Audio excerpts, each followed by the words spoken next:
the woman that the Lord has shown great mercy. I've come to return all the glory back to this amazing God. A little backstory: it all started in December 2023 when I noticed a lump on my right breast. So I went to the hospital. I had mammogram done, had ultrasound done, everything pointing towards cancer. And then the doctor said that, we have to do one more thing, a biopsy, so that it can enable him just give me an official diagnosis, and then he can start treatments. My whole world shattered, but then I came back to the altar. I kept on praying, believing God, begging God to put my word in the mouth of his servant. And then, as God may have it, Pastor Jerry mentioned it: breast cancer be reversed, breast cancer be reversed. The help of the Lord is visiting women with breast cancer. Women with breast cancer.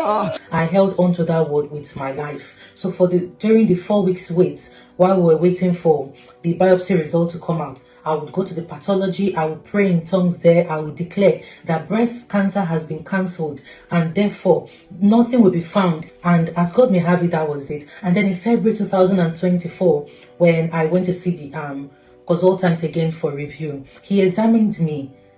The lump was there, massive, the lump was there. And then he looked at me, expecting me to say the worst had happened. But then, because I know the word has already gone forth, I wasn't scared anymore, I wasn't worried. And then the consultant said to me, well, I don't understand. Your biopsy results came out negative, no malignancy, no cancer cells. And then he was like, okay, congratulations. But then he said, wait a minute, let me call a more senior consultant, which he did. And that senior consultant, he examined me again and he looked at the results. He said, no. He said, this can't be. He said, she has cancer. This can't be. This woman has cancer. So, and then I rejected it and I said, no, is this not a result from a biopsy that had been carried out already? Was this an error? Definitely not. So I did not expect him to understand what was going on, because of course error had already gone ahead. And then he said so I asked him, I said, please give me my results because I need it. So it was like, what do you need it for? I said, I need it to go and testify. He said, what are you talking about? He said, well, I know your type. I give you 6 months and you are going to return back. You are going to return back here. I've seen many of you. That got to me. And I told him that the only thing that will make me come back here again is when I am coming to have my baby. And then one morning when I was having my bath, subconsciously, I didn't know what happened. As I was having my bath, all of a sudden I just noticed that zero lump, nothing, no trace. It was like it's never wasn't there at all. And that was how error cleared it. So as I was getting ready to testify, then I remember that, that consultant, he dared me. He said I shouldn't bother to go and, conceive because I am not going to make it alive.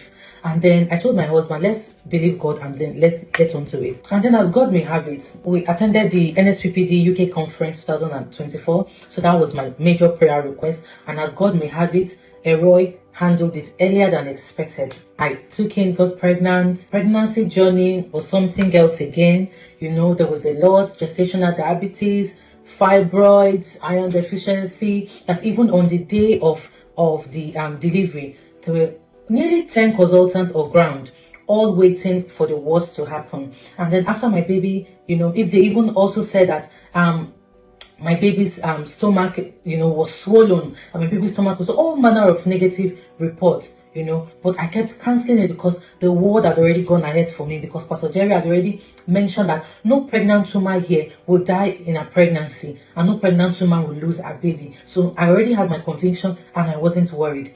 All through the period of the delivery, my husband had NSPPD playing on the background for me. So I was on the altar whilst having my baby. And then when my baby came out, they looked at the baby, and one of the consultants asked, so how is the tummy of the baby? Perfect, not swollen. And then another one asked, so how is she doing? Is she bleeding? Zero bleeding. The other one asked, so what about her ovaries?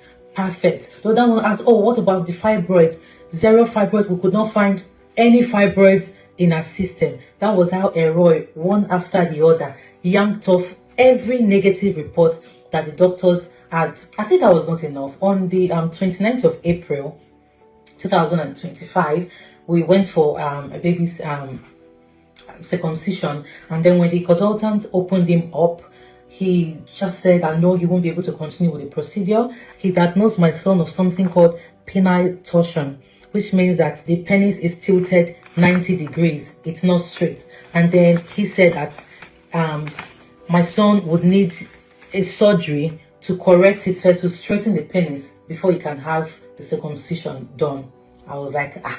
And then I can't remember which of the days, but Pastor Jerry gave a word. He said, before the 10th of May, the Lord will give you your evidence. Are you ready to release your faith? Are you ready to release your faith? Shall May, before the 10th of May, I carry my evidence. Before the 10th of May, I carry my evidence. I held on to that word, that God was going to reverse this whole penile torsion situation for my son. On the 4th of May 2025, the Sunday service, during the second service, Pastor Jerry said, I don't know who you are, but your second son has been giving you cause to worry. I command it to be reversed. I don't know who you are, but your second son have been giving you a cause for worry. By the power that raised Jesus from the dead, let the hand of the Lord bring a reversal. I shouted, because how can Roy just grab me by the hand like that? Because that was my word. I needed to hear that. And when I heard that word, it was settled for me. I kept on listening to that clip, kept on praying with it. And then we booked an appointment, of course, with this referral to see the GP. And then when we got there, Pastor Jerry, we opened him up. When the doctor saw him, he said, why have you brought this baby to me? He said, I can't see anything wrong with his penis. As far as I'm concerned, it is straight. He said, look, madam, if you have come to tell me that your son has fever or your son is sick of anything else, I will treat him. But if you have come to me because of his penis, he is perfect. There is nothing wrong with what I am saying here. He said, oh, you come and look at it yourself. There is nothing wrong with him. Please go ahead with the circumcision. So when he said that, we happily packed our bags and we left. So we booked another circumcision appointment again. Yet again, when we arrived at that appointment, and then when the surgeon opened him up, he just said, oh, we are good to go. Oh, we are good to go. And that was it. And the second he tore the foreskin, Pastor Jerry, what came out? Straight, perfect, nothing missing, nothing broken. In less than 2 minutes, whilst I was just there speaking in tongues, you know, Lord, no pre or post complications or whatever. In less than 2 minutes, I just heard, all done, I'm finished. And that was how Roy reversed it. Pastor Jerry, here is my evidence. This is baby Orishemi-san. God is good. No surgery required before he had the circumcision done. What God cannot do does not exist. What Roy cannot do does not exist. Pastor Jerry, I join the millions of soldiers you're raising all over the world to add my voice to say that the oil on your head will never run dry.